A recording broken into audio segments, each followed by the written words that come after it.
嗨，大家好，我是丹丹。你们有没有听到我的嗓子有一点点变音儿了？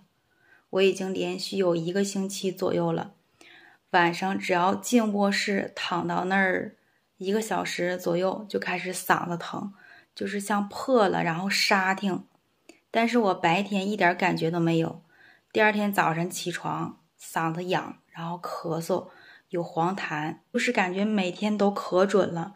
只要一到卧室就是这种感觉。你们有没有和我同样的？就是有没有到医院去检查一下？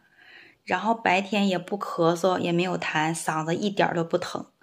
然后有说建议让我吃消炎药的，消炎药你说我白天我也不疼，然后也不咳嗽，也不知道是感冒症状还是咋回事儿。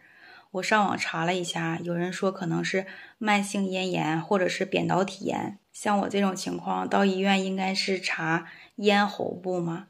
你们有没有知道的？然后和我一样情况的，就是现在说话你们就能听到，就是嗓子特别哑，就像感冒一样。我也不知道是因为我们东北就是屋里有暖气太干了，所以说只要一进卧室就这种感觉。还有一个原因就是我也不知道是不是因为我的卧室枕套呀或者是被褥呀有螨虫过敏，为什么一到卧室里面就嗓子疼，然后白天一天在客厅啊或者是小屋啊都没有感觉，咳嗽那一大阵子过了，然后喝点水，那个痰都咳出去之后就没有事儿了。